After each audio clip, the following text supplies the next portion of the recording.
واقعہ ہے کہ حدیث نعمت کے طور پہ اور اللہ کے کلام کی عظمت کے طور پہ سنانے لگا ہوں۔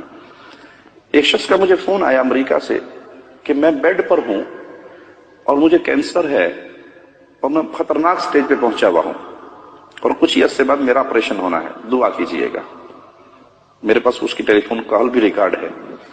تو میں نے کہا بھائی اللہ تجھے شفا دے، تو بیڈ پہ پڑا ہے، کچھ کر نہیں سکتا، سونے کے علاوہ جب تو اٹھے نماز پڑھنی ہے، کھانا کھانا ہے اور سونا ہے، اور تو تجھے کام کوئی نہیں۔ مستقل اپنی زبان پہ سورۃ فاتحہ کا ورد شروع کر دے آج سے، مستقل سورۃ فاتحہ پڑھ،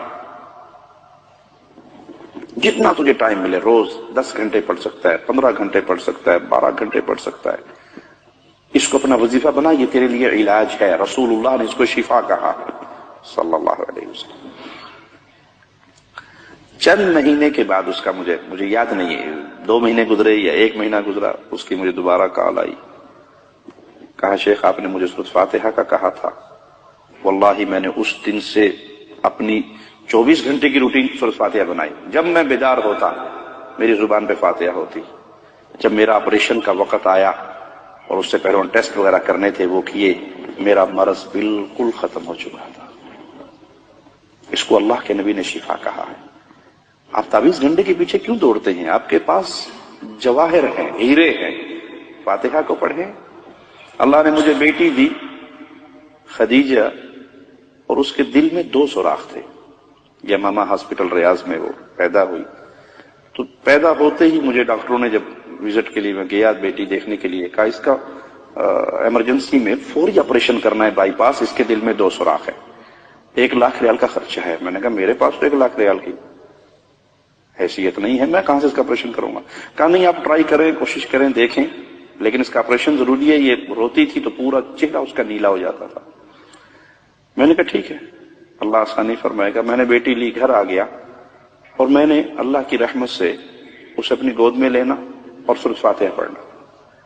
بعض دفعہ 2 گھنٹے، 3 گھنٹے مجھے ٹائم ملا، آدھا گھنٹہ، جتنا ٹائم ملنا، میں نے مستقل اپنی بیٹی کو گود میں لے کے صرف سورۃ فاتحہ پڑھنی۔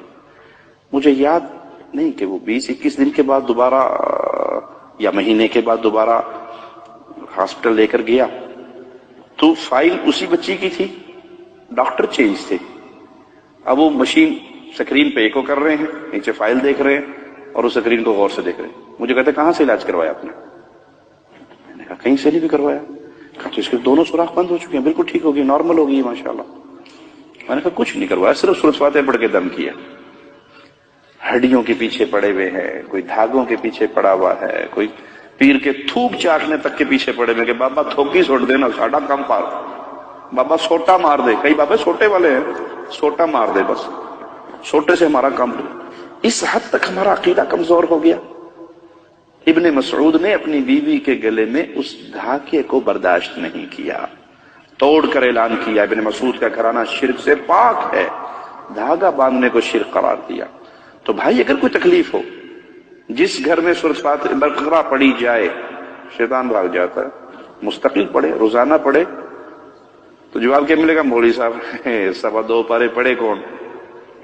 اصل مسئلہ یہ ہے، ہم لگ گئے ہیں رشوت پہ کہ کسی مولوی کو پیسے دو اور ریڈی میڈ تیار شدہ پھوکے پھاکے مارے مرائے ٹرینڈ چیز ہمیں تیار ریڈی میڈ مل جائے اور جا کے استعمال کر لیں۔ ہم خود کیوں محنت کریں؟ بھائی خود پڑھو، صبح شام کے اذکار پڑھو، سورۃ فاتحہ پڑھو، آیت الکرسی پڑھو، فلق اور ناس پڑھو۔ یہ قرآن حکیم شفا ہے، جہاں سے پڑھو آپ کو اللہ شفا نصیب فرمائے گا۔ ہاں یقین ہو کہ یہ میرے رب کا کلام ہے اور یہ شفا ہے۔ اللہ سے دعا ہے اللہ ہمارے حال پہ رحمت فرمائے۔